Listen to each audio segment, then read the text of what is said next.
Everyone, welcome to my channel. I am Simran Sahni और आज हम पढ़ेंगे क्लास 12th की इंडियन इकोनॉमिक्स का chapter human capital formation in India. Okay, तो ये जो चैप्टर है it is easy but at the same time जो टॉपिक हमारा स्टार्ट होता है human capital formation and economic development, वहाँ से ये चैप्टर थोड़ा सा डिफिकल्ट होना स्टार्ट हो जाता है। So don't worry all the students, आज हम इस चैप्टर को बहुत डिटेल वे में आपको एक्सप्लेन करूँगी एंड सीरियसली बहुत आसान लगेगा आपको ये चैप्टर आज। So if you want to study Indian economics, macro economics and other subjects of class 12th like English, political, eco, geography, तो डिस्क्रिप्शन बॉक्स में प्लेलिस्ट गिवन है। मैं अपने यूट्यूब चैनल पे सारे चैप्टर्स, सारे सब्जेक्ट्स का फुल सिलेबस कवर करवाती हूँ with English and other humanity subjects. You can go and check the description box carefully. Macro economics is there, so if you want to study you can check it, and if you want notes of this chapter, important questions of this chapter, so that you will get it on my Instagram ID link is given in the description box.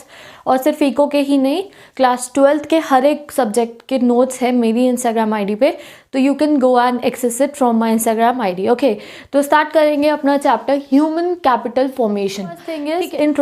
Introduction से start करते हुए चलेंगे. Each and every सब topic वो read करते हुए chapter को पढ़ेंगे एंड तब ये चैप्टर होगा हमें क्रिस्टल क्लियर. तो इंट्रोडक्शन में हमें बता रखा है कि मैनकाइंड जो है उसका एवोल्यूशन हुआ. लाइक आप इमेजिन करो पहले कैसे लोग रहते थे, आदिवासीज रहते थे, साइन लैंग्वेजेस में बात करते थे. नाउ अब देखो आप, there are so many courses in education, like there is BSc, BA, MBBS.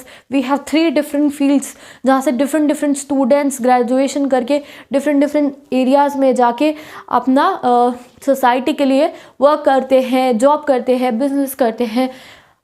वहाँ ह्यूमन जो आदि मानव रहते थे वहाँ से अब तक देखो कितना ज़्यादा एवोल्यूशन हुआ है. तो ये एवोल्यूशन कैसे हुआ है ये बता रखा है. This evolution is because of humans capacity to store and transmit knowledge. क्यों? क्योंकि हम लोगों ने अपनी कैपेसिटी बनाई to store and transmit knowledge. Different sources से हमने अपनी नॉलेज को ट्रांसमिट करके रखा, स्टोर करके रखा. एक जनरेशन से दूसरे जनरेशन तक वो नॉलेज पहुंची and we know in what stage we are living in today. अब देखो बात आती है, there is a difference given that एक स्किल्ड वर्कर, एक एजुकेटेड जो मैन है उसकी वैल्यू ज़्यादा है या फिर एक अनस्किल्ड की वैल्यू ज़्यादा है. Obviously the one who is educated उसकी वैल्यू ज़्यादा है. He can earn more as compare to the unskilled once.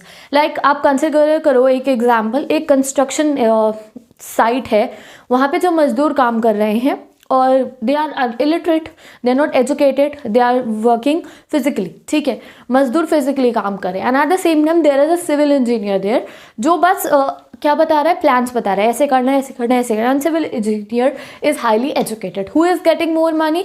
We all know civil engineer को ज़्यादा पैसा मिल रहा होगा. Okay, why? अब ये चीज़ क्यों है? काम तो ज़्यादा मजदूर कर रहा है, फिजिकल वर्क ज़्यादा मजदूर कर रहा है, तो पैसा क्यों मिल रहा है उसको, सिविल इंजीनियर को ज़्यादा? Why? Because he is doing the mind work. वो एजुकेटेड है. तो ऑब्वियसली हमारी इस सोसाइटी के अंदर एजुकेशन की बहुत ज़्यादा वैल्यू है, गुड स्किल्स की वैल्यू है. यस, मजदूर नहीं होगा तो कंस्ट्रक्शन साइट पे काम नहीं हो सकता, but at the same time we need education also. तो जो एजुकेशन है उसके काफ़ी सारे बेनिफिट्स हैं. Our society can not work without this. Unskilled and skilled labour दोनों की ही ज़रूरत है, बट स्टिल जो एजुकेटेड पर्सन है he has a better life opportunities. And खाली ये नहीं है कि उसे ज़्यादा पैसा मिलेगा अगर वो एजुकेटेड है, तो there are other things also that a educated person gets. तो वो देखते हैं हम एजुकेटेड पर्सन के बेनिफिट्स. एंड ये आपका शॉर्ट क्वेश्चन में आ सकता है आपके एग्जाम में, what are the other benefits that an educated person gets rather than earning only. ठीक है, तो क्या क्या होते हैं? तो one is pride and social status. एक प्राइड होता है एजुकेटेड मैन के अंदर. Like have you ever seen an illiterate person? अगर वो किसी ऐसी जगह पे जा रहे हैं जहाँ पे कुछ ऑफिशियल वर्क हो रहा है and all that, they are very depressed. वो बहुत डरे हुए होते हैं कि उन्हें कुछ समझ में नहीं है. Have you ever gone to bank? और वहाँ पे ऐसे लोग आते हैं जिनको बैंक स्लिप फिल करनी भी नहीं आती है, विड्रॉल स्लिप फिल करनी नहीं आती है, and they are always asking someone कि हमारी स्लिप भर दो. तो उनके अंदर बिल्कुल भी कॉन्फिडेंस नहीं होता. But at the same time if you see educated man, he is full of pride and they have a social status in the society. Okay, next thing is better choices. Obviously when you are educated you have so many choices in your life to do anything. Okay, next is new technology. You can grasp new technology and you can even make new technologies. Like there are so many people those who are contributing towards technology each and every day, नई technology बना भी रहे हैं, and जो educated लोग हैं वो technology को अडेप्ट भी कर लेते हैं, लाइक यूजिंग स्मार्टफोन्स। आजकल तो चलो इलिटरेट भी स्मार्टफोन्स यूज़ कर लेते हैं, बट टेक्निकल थिंग्स होती हैं उन लोगों, उन चीज़ों को जो अनएजुकेटेड लोग हैं वो इतनी जल्दी ग्रास्प नहीं कर सकते हैं। Next thing is development. Development process के लिए एजुकेटेड होना बहुत ज़रूरी हो गया है। And next thing is educated people contribute to the society. Okay, तो ये हो गया हमारे एजुकेशन के बेनिफिट्स। तो यहाँ पे आपका एक इम्पॉर्टेंट क्वेश्चन हमने कंप्लीट कर लिया है। Now let's come to the main part of the chapter, that is what is human capital. अब ये ह्यूमन कैपिटल होता क्या है, तो यहाँ पे आ जाओ आप। Physical capital and human capital पढ़ते हैं हम, वो क्या होता है, उनका डिफरेंस पढ़ते हैं, फिर हम आएंगे अपने मेन टॉपिक पे, that is human capital formation, जो है हमारे चैप्टर का नाम। ओके, तो देखो फिजिकल कैपिटल क्या होते हैं। तुमने किसी फैक्ट्री में गए हो, ठीक है, तो उस फैक्ट्री में बेसिकली सबसे पहले क्या होता है, you see area of land, then there is a building. Okay, दो एसेट हो गए, लैंड भी एक एसेट है, जो बिल्डिंग है वो भी एक एसेट है, उसके बाद मशीनरी वो भी एक एसेट है वहाँ पे, ठीक है। तो these are the physical capitals. Let's see it. It includes all those inputs that are required for further production like plant, machinery, factory, building, raw material. It is required to make use of physical resources. तो ये जितने भी physical assets होते हैं, this is a basic difference physical capital, human capital, जो आपके exam में आएगा। तो physical capital क्या हुआ, land, machinery, building, factory, raw material, ये क्या है, ये हमारे फिजिकल कैपिटल में आते हैं। Why they are coming in a physical capital, because ये जो फिजिकल रिसोर्सेज है उनको यूटिलाइज करें। खाली लैंड का क्या करोगे जब तक आप उस पर बिल्डिंग नहीं बनाओगे, बिल्डिंग और लैंड का क्या करोगे जब तक आप उसके अंदर मशीनरी नहीं लगाओगे, और मशीनरी का क्या करोगे जब तक आपके पास रॉ मटेरियल नहीं होगा। तो these are the basic things that are required for the usages of physical resources. अब बात करो कि मशीनरी भी है, लैंड भी है और रॉ मटेरियल भी है, बट जब तक ह्यूमंस नहीं होंगे तब तक क्या होगा, यस। तो our second thing is human capital. अब ये ह्यूमन कैपिटल क्या होती है, it refers to the stock of skill, ability, knowledge, education and expertise embodied in people। अब ये ह्यूमन कैपिटल क्या होती है, ह्यूमन कैपिटल मतलब एक नॉर्मल ह्यूमन बीइंग है, अगर हमने उसे एजुकेशन प्रोवाइड करी, ठीक है, एक चीज़ होगा एजुकेशन, अगर हमने उसे कुछ स्किल्स सिखा दिया, यानी कि हमने उसे सिखा दिया कि इस वाली मशीन को ऑपरेट कैसे करते हैं, अगर हमने उसको समझा दिया कि इस पर्टिकुलर थिंग को ऑपरेट कैसे करते हैं, या फिर different type of skills are there, अगर हमने उसको एक्सपर्टाइज दे दी इन एनी एरिया, हमने उन्हें हाईली ट्रेन करा, educate in a particular field, या फिर हमने उनको नॉलेज प्रोवाइड करी, तो तब वो बन जाएगा एक ह्यूमन कैपिटल। अब जो एक छोटा बच्चा होता है, छोटा सा बच्चा बेबी, उसको बड़ा होता है, वो पहले वो अपनी फैमिली से सीखता है, देन वो किंडरगार्टन जाता है, देन वो स्कूल जाता है, देन वो कॉलेज जाता है, कॉलेज के बाद फिर वो पोस्ट ग्रेजुएशन भी करते हैं। तो ये क्या प्रोसेस है, ये प्रोसेस है स्किल्स को ह्यूमन बीइंग के अंदर ट्रांसफ़र करने का, एक नॉर्मल बेबी को, चाइल्ड को, ह्यूमन को ह्यूमन कैपिटल बनाने का। यही हमारा एक प्रोसेस है जो पूरे वर्ल्ड में चल रहा है, एंड इसी को कहते हैं हम ह्यूमन कैपिटल। इससे क्या हो रहा है कि हम उस बच्चे के अंदर क्या डाल रहे हैं, स्किल्स डाल रहे हैं, एजुकेशन दे रहे हैं, एक्सपर्ट बना रहे हैं, and we are giving them knowledge. तो यही है हमारा ह्यूमन कैपिटल। ह्यूमन को कैपिटल कब कहा जाएगा, जब वो एजुकेटेड होगा, जब उसके पास नॉलेज होगी, जब उसके पास स्किल्स होंगी, जब वो एक्सपर्ट होगा, तो हम उसे कहेंगे this is human capital. Physical capital क्या होगा, मशीनरी, रॉ मटेरियल, ये आते हैं हमारे फिजिकल कैपिटल में। बट एक जो ह्यूमन बीइंग है, ह्यूमन बीइंग को ह्यूमन कैपिटल कब कहेंगे, when he is having knowledge, he or she is having skills to do anything। ये नहीं खाली एजुकेशन पे बेस्ड है, स्किल्स है।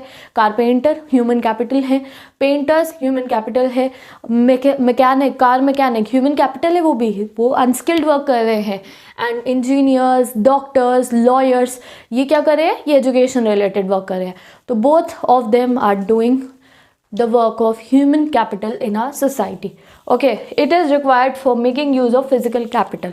अब सेकेंड इंपॉर्टेंट चीज़ क्या आती है, यही कि अगर हमारे पास ह्यूमन कैपिटल नहीं होगी तो ये फिजिकल कैपिटल यूजलेस है। यूजलेस क्यों है, अगर फैक्ट्री में मशीनों को चलाने वाले इंसान नहीं होंगे तो फैक्ट्री में कैसे काम होगा। अब तुम कहोगे रोबोट्स काम कर लेंगे, चलो फैक्ट्री के अंदर रोबोट्स को कौन बनाएगा, भाई ह्यूमंस बनाएंगे। तुम कहोगे मशीन्स अपने आप ऑपरेट हो जाएंगी, मशीन को किसने बनाया, ह्यूमन ने बनाया। कौन से ह्यूमन ने मशीन को बनाया होगा, जो एजुकेटेड एजुकेटेड होगा, जिसके पास स्किल्स होंगी, तो overall physical capital is nothing without the human capital.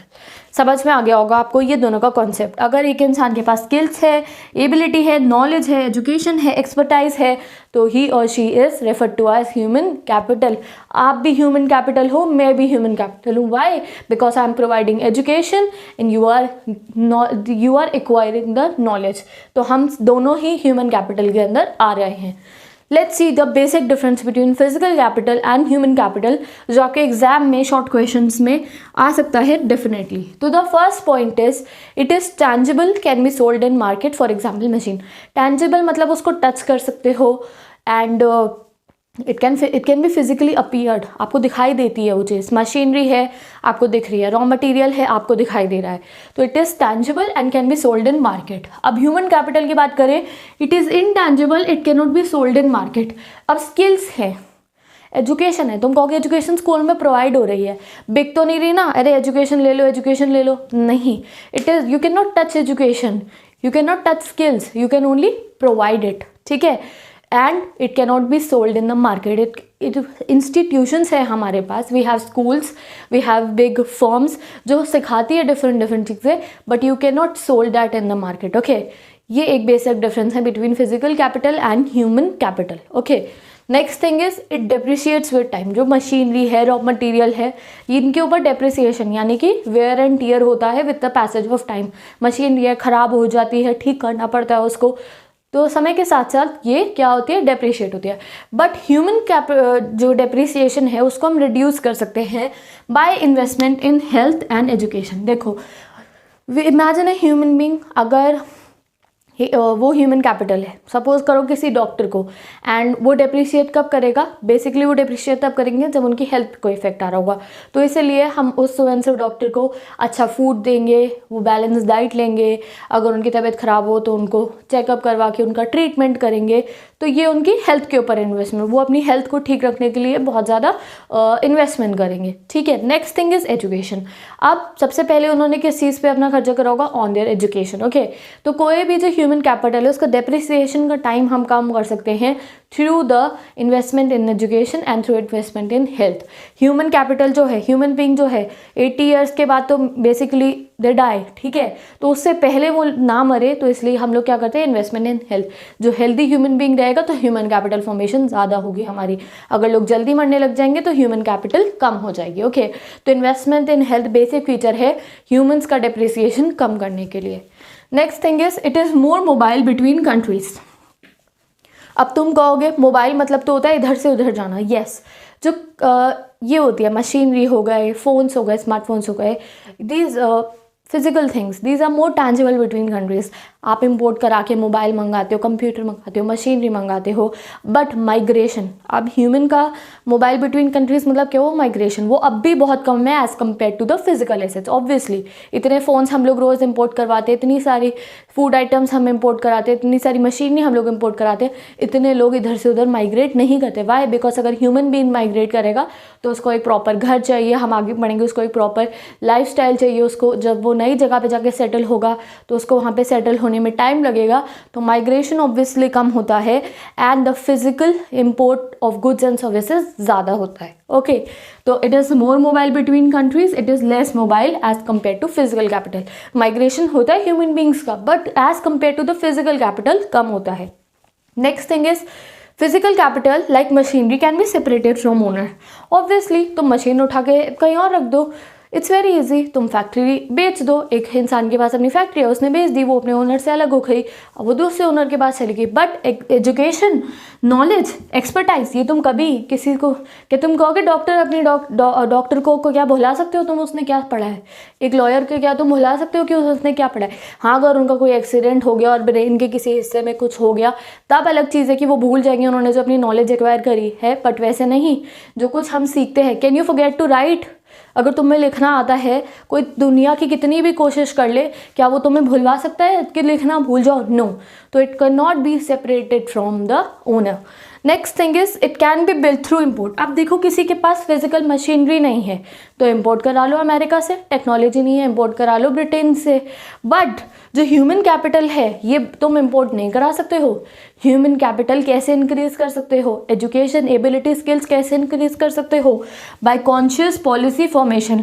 Conscious policy formation मतलब स्कूल्स बनाओ, कॉलेजेस बनाओ, फ्री एजुकेशन प्रोवाइड करो सो दैट, और स्किल सेंटर्स बनाओ। खाली एजुकेशन नहीं, स्किल सेंटर्स बनाओ जहाँ पे लोगों को ट्रेनिंग दी जाए, स्किल्स दी जाए, जिससे कि हमारी जो कंट्री है उसमें ह्यूमन कैपिटल फॉर्मेशन हो। तो ये जो 5 पॉइंट्स थे ना, अगर आपको ये समझ में आ गया तो पूरा चैप्टर को समझने में आपको बिल्कुल भी दिक्कत नहीं होने वाली है।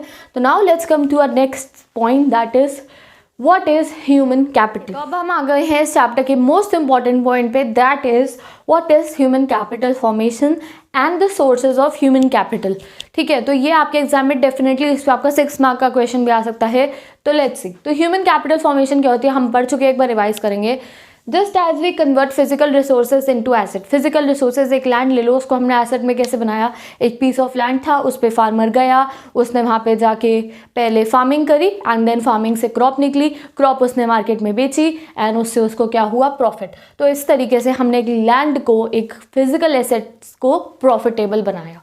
This is a kind of a thing जिससे हम फिजिकल कैपिटल्स को यूज़ करते हैं। ऐसे ही हम ह्यूमन रिसोर्सेज को भी ह्यूमन कैपिटल बनाते हैं। जैसे कि मैंने तुम्हें वो बेबी का एग्जांपल दिया, एक छोटा बच्चा होता है, लाइक अ स्टूडेंट का एग्जांपल लो, हम उसे ह्यूमन कैपिटल में फॉर्म करते हैं। कैसे? हम उसे एजुकेशन प्रोवाइड करते हैं, उसे पढ़ाते हैं, लिखाते हैं और उसको एक ह्यूमन कैपिटल बना देते हैं, जैसे कि वो बड़े होकर चाहे डॉक्टर बने, इंजीनियर बने या मेरी तरह टीचर बन जाए, जो भी वो बनना चाहे वो बन सकते हैं। ठीक है, तो यही चीज़ होती है, हम लैंड के ऊपर मशीनरी लगा के फैक्ट्री लगाते हैं, फिर प्रॉफिट अर्न करते हैं, और जो पेरेंट्स होते हैं बेसिकली बचपन से ही अपने बच्चे को एजुकेशन प्रोवाइड करते हैं सो दैट वो बड़े होकर इंजीनियर बने, डॉक्टर बने, टीचर बने, कुछ भी वो अपनी लाइफ में अचीव करना चाहे तो अचीव कर सकते हैं so that they can earn. ठीक है, तो ये होता है ह्यूमन कैपिटल फॉर्मेशन।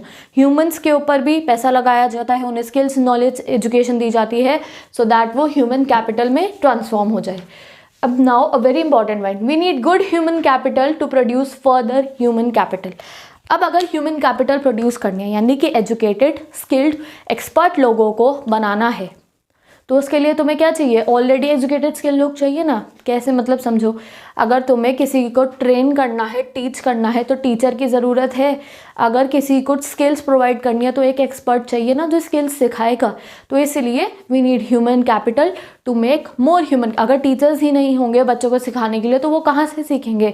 अगर डॉक्टर्स कुछ जाके प्रोफेसर नहीं बनेंगे कॉलेजेस के अंदर तो नए डॉक्टर्स कैसे बनेंगे? अगर कुछ लॉयर्स जाके कॉलेजेस में लॉ की तैयारी नहीं करवाएंगे तो कैसे बनेंगे आगे के लॉयर्स? ठीक है, समझ रहे हो? तो we need a good human capital to produce more human capital. And second, we need investment. Investment करने की बहुत ज़रूरत है। अब आप स्कूल जा रहे हो तो आपके पेरेंट्स इन्वेस्ट कर रहे हैं पैसा आपके अंदर सो दैट आप आगे जाके कुछ अर्न कर सको। तो इन्वेस्टमेंट बहुत ज़रूरी है और ह्यूमन कैपिटल ज़रूरी है to produce further human capital. Okay, अब now what are the sources of human capital formation. तो सबसे बड़ा सोर्स क्या है ह्यूमन कैपिटल बनाने का, यानी कि समझदार, एजुकेटेड, स्किल वाले लोग बनाने का? क्या फॉर्मूला है सबसे ज़्यादा? कि एजुकेशन दे दो, investment in education. But education के अलावा भी बाकी और चीज़ें होती है, that is migration, on job training, health and information, जो हम इस पॉइंट में डिस्कस करने वाले हैं। ओके, अब इन्वेस्टमेंट इन एजुकेशन मेन है एंड इन्वेस्टमेंट इन एजुकेशन जैसे करते हैं, फॉर एग्जाम्पल आप बचपन से ही जो आपके पेरेंट्स हैं they are providing you education, they are sending you to tuitions, तो वो आपके ऊपर बहुत खर्चा कर रहे हैं, they are investing money in you so that आप अपनी लाइफ में आगे चल के कुछ बन पाओ। तो this is basic investment in education. अब इन्वेस्टमेंट इन हेल्थ कैसा हुआ? तो आप इमेजिन करो एक सिक वर्कर है या एक सिक टीचर है और एक बिल्कुल हेल्दी टीचर है। मैं तो वर्कर का एग्जाम्पल बुक में लिखा है उसको कंसिडर नहीं कर। अब आपको कौन ज़्यादा अच्छा पढ़ा पाएगा? जो सिक है, जिसके सर में दर्द हो रहा है, जिसके पेट में दर्द हो रहा है, वो आपको अच्छे से पढ़ा पाएंगे या वो टीचर जो बिल्कुल हेल्दी है वो आपको अच्छे से पढ़ाएंगे? ऑब्वियसली तुम कहोगे जो बिल्कुल जिनके सर में दर्द नहीं हो रहा है, जो बिल्कुल फिट एंड फाइन है, वो मुझे अच्छे से पढ़ा पड़ेगा। तो बेसिकली यही चीज़ है कि जो हेल्दी ह्यूमंस होंगे वो ही अच्छे से ह्यूमन कैपिटल फॉर्मेशन कर सकते हैं। तो हेल्थ में इन्वेस्टमेंट बहुत ज़रूरी है। जैसे मैंने आपको यहाँ बताया डेप्रिसिएशन हम कैसे कम कर सकते हैं ऑन ह्यूमन कैपिटल? एजुकेशन में और इन्वेस्टमेंट और इन हेल्थ करके। तो इसलिए एक हेल्दी इंडिविजुअल ही हमारी सोसाइटी में ह्यूमन कैपिटल का रोल प्ले कर सकता है। तो हेल्थ में हम लोग किस तरीके से इन्वेस्टमेंट करते हैं, like we do preventive medicine. Preventive medicine तुम लोगों के लिए कोई मुश्किल नहीं है, अभी आएगी कोरोना वायरस की वैक्सीन, वो होगी प्रिवेंटिव मेडिसिन। प्रॉब्लम आती है, किसी को कोई बीमारी हो जाती है तो there is a chances of death, there is a chances of wastage of time, recovery के लिए टाइम लगेगा। तो इसीलिए पहले से ही प्रिवेंटिव मेडिसिन दी जाती है सो दैट कोई बीमार ही ना हो एंड ह्यूमन कैपिटल फॉर्मेशन के प्रोसेस में रोक ना लगे। तो this is preventive medicine. Next is curative medicine. Curative medicine कब लगती है, जब या कब दी जाती है, जब आपको कोई बीमारी हो जाती है। लाइक अगर आपका गला खराब है, आपके सर में दर्द हो रहा है, you are having any disease, तो तुम्हें मेडिसिन दी जाएगी जिससे तुम लोग ठीक हो जाओ। ठीक है। Next thing is social medicine, that is spreading awareness. Social medicine आपने देखी है, हमारे टीवी पे एड्स आए, इतनी बार एड्स आए कि हैंड सैनिटाइजर्स को यूज़ करा जाए। फ़ोन हम उठाते हैं तो अमिताभ बच्चन जी बोलते हैं मास्क लगाओ, हाथ धो, 2 गज की दूरी बनाओ। ये क्या है, सोशल अवेयरनेस, कि आधी जो हेल्थ हम बचा सकते हैं थ्रू सोशल अवेयरनेस, जिससे कि लोगों को पता चल जाए। कुछ ऐसे लोग होंगे जो गाँव में रह रहे हैं, उन्हें यही नहीं पता कि मास्क लगाना ज़रूरी है भी या नहीं है, तो इसलिए जब वो फ़ोन उठाए करेंगे तो उन्हें आवाज़ सुनाई दे जाएगी कि नहीं भैया अभी भी मास्क लगाना है, कोरोना वायरस अभी ख़त्म नहीं हुआ है। ठीक है। तो स्प्रेडिंग अवेयरनेस से भी हेल्थ जो है उसको हम बचा सकते हैं, डिसीजेज जो है उन्हें फैलने से बचा सकते हैं। पहले क्या होता था कि बाहर वॉशरूम नहीं जाना है, वॉशरूम्स घर में बनाए जाए, और क्या था, सैनिटेशन प्रॉपर्ली होना चाहिए, drinking water, safe drinking water होना चाहिए। तो this is spreading awareness so that diseases कम हो। नेक्स्ट इज हेल्थ पे एक्सपेंडिचर। अब हेल्थ पे एक्सपेंडिचर कौन करेगा, गवर्नमेंट करेगी। गांव के अंदर, हर एक शहर के अंदर गवर्नमेंट हॉस्पिटल्स बनाए सो दैट किसी को डिजीज़ हो तो वो हॉस्पिटल जाके अपना जो इलाज है वो करवा सकता है। तो this is investment in health. अगर ह्यूमन बींग हेल्दी नहीं होगा तो क्या करेगा वो अपनी नॉलेज का, अगर उसके पेट में दर्द है, उसे सर में दर्द हो रहा है और उसमें हिम्मत ही नहीं है काम करने की, एजुकेशन प्रोवाइड करने की, स्किल्स करने की, तो वो किस बात का ह्यूमन कैपिटल रहेगा, बेकार होगा बिल्कुल वो। तो इसलिए investment in health is a very important key feature of human capital formation. Next क्या है आपका, on job training. On job training क्या होती है, आपने देखा है जब ग्रेजुएशन हो जाती है और बच्चों की जॉब्स लगती है, बड़ी बड़ी कंपनीज़ में, एमएनसीज़ में जॉब लगती हैं, तो वो डायरेक्ट अपने पास जॉब करने के लिए नहीं बुलाते। एट टाइम्स वो उन्हें ऑन जॉब ट्रेनिंग पे रखते हैं, यानी कि एक बॉस होता है उनका और वो उन्हें सिखाता है कि काम कैसे करना है। कंप्यूटर में और लैपटॉप में उन्हें दिए जाते हैं अपने एंड उन्हें सिखाया जाता है कि कंपनी का वर्क करना कैसे है। कभी कभी उन्हें 2 महीने के लिए ऑन जॉब ट्रेनिंग के लिए भेजा जाता है, जहाँ पे उनके साथ के काफ़ी सारे बच्चे होते हैं जिनको जॉब करनी होती है and they are taking the training. On job training का खर्चा कौन संभालता है, जो कंपनी होती है वही संभालती है। यानी कि अगर आपकी जॉब HCL में लगी है और HCL तुम्हें ऑन जॉब ट्रेनिंग प्रोवाइड करे तो खर्चा किसका होगा, HCL का। 2 महीने तक HCL जो है तुम्हारे को ट्रेनिंग दे रहा है, तुम्हारे को नॉलेज प्रोवाइड कर रहा है, तुम्हारे को स्किल प्रोवाइड कर रहा है। ठीक है। तो जो कंपनी होती है वो ये भी चाहती है जब वो ऑन जॉब ट्रेनिंग प्रोवाइड करती है कि जो एम्प्लॉय है वो उसके साथ काफ़ी समय तक रहे। अब आप इमेजिन करो एक बच्चे ने HCL से ट्रेनिंग ली और 2 महीने बाद जॉब छोड़ दी, तो HCL का तो नुकसान हुआ ना, उसने इतना सब कुछ जो सिखाया उसको पैसा लगा के ऑन जॉब ट्रेनिंग पे, तो वो तो 2 महीने में उनको छोड़ के चला गया कहीं और। तो इसीलिए जब कोई company on job training provide करती है तो वो चाहती है कि उसका एम्प्लॉय उसके साथ बना रहे एंड सेकेंडली जो वो खर्चा करेगा। अब HCL को क्या ज़रूरत है ऑन जॉब ट्रेनिंग देने की, वाई, टू इंक्रीज एफिशिएंसी। जब उस बच्चे को काम करना आता ही नहीं होगा तो वो क्या एफिशिएंट होगा HCL के लिए, नो। तो इसलिए वो ऑन जॉब ट्रेनिंग प्रोवाइड करते हैं सो दैट जो एम्प्लॉय है उनके लिए एफिशिएंटली वर्क करे। तो this is on job training is done to enhance the productivity of the employ. And the last is migration. अब माइग्रेशन क्या होता है, देखो at times rural urban migration होती है अनएम्प्लॉयमेंट की वजह से। कई बार जो एक्सपर्ट डॉक्टर्स, इंजीनियर्स होते हैं बाहर के देशों में, इंडिया से बाहर, अमेरिका, ब्रिटेन जाके जॉब करते हैं क्योंकि वहाँ ज़्यादा पैसा मिलता है, इंडिया में कम पैसे मिलते हैं। तो क्या उनका खर्चा नहीं होता जब अमेरिका है या फिर किसी और बड़ी बड़ी कंट्रीज में जाते हैं, या फिर अगर कोई रूरल एरिया से सिटी में आता है, क्या उसका खर्चा नहीं होता, उसका खर्चा होता है। क्या होता है, पहले वो ट्रांसपोर्ट का खर्चा होता है, प्लेन में बैठ के जाएंगे, बस में बैठ के शहर में आएंगे, ठीक है। फिर उनको एक नया घर लेना पड़ेगा, कहाँ पे, जो सो एंड सो एरिया में वो माइग्रेट करें, ठीक है। फिर एक मेंटल कॉस्ट भी होती है, क्या होती है, अब गांव में जो इंसान रह रहा है वो एकदम से शहर में आके अडेप्ट नहीं कर सकता, उससे टाइम लगेगा। जो इंडिया में रह रहे हैं वो एकदम से ब्रिटेन में जाके अडेप्ट नहीं कर पाएंगे, अलग अजीब सा लगता है। तो psychic cost is there, transportation cost is there, cost of living is there, but ये सब जो कॉस्ट होती है ये पूरा हो जाती है जो सैलरी उन्हें मिलती है या जो कुछ भी वो अर्न करते हैं माइग्रेटेड प्लेस में। अब डॉक्टर को अपनी सैलरी मिलेगी तो वो खुश हो जाएगा, भैया मुझे इंडिया में कम मिल रहा था यहाँ ज़्यादा मिल रहा है, तो क्या हो गया अगर मैंने अपने खर्चा कर दिया ट्रांसपोर्टेशन पे, क्या हो गया मैंने यहाँ पे घर ले लिया तो क्या हो गया, मुझे थोड़ी सी मेंटल कॉस्ट लगी बट यस मुझे यहाँ पे ज़्यादा अच्छी सैलरी मिल रही है। तो this is the investment in migration. अगर आपको अच्छी ह्यूमन कैपिटल फॉर्म करनी है तो at times we have to invest in migration also. And the last thing is information. Information मतलब आप समझो, आजकल आप जब अभी 12th के बाद किसी कॉलेज में जाना चाहोगे या 10th के बच्चे जब स्ट्रीम चूज़ करना चाहते हैं तो वो काउंसलर्स के पास जाते हैं, इन्फॉर्मेशन निकलवाते हैं, उन्हें बताते हैं हमें ये वाला सब्जेक्ट पसंद है, हमारे को ये चीज़ें पसंद है, फिर काउंसलर आपको बताता है कि आप इस कॉलेज में चले जाओ, ये कॉलेज अच्छा है, अगर आप बीकॉम करोगे तो आप ये वाली जॉब कर सकते हो, अगर आप बीए ऑनर्स कर रहे हो, इको ऑनर्स कर रहे हो तो आप ये जॉब कर सकते हो। तो तुम लोग इन्फॉर्मेशन निकालने के लिए भी खर्चा देते हो, 1000 2,000 रुपये फीस होती है काउंसलर्स की, जो बस हमें ये बताते हैं कि इस वाले कॉलेज से जॉब, इस वाले कॉलेज से पढ़ोगे तो अच्छा पैकेज लगेगा, इस वाले कॉलेज से पढ़ोगे तो ऐसा होगा।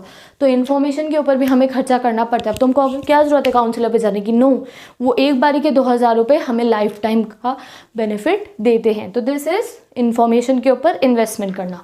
तो लेट्स रिवाइज हमने क्या क्या पढ़ा इस टॉपिक में।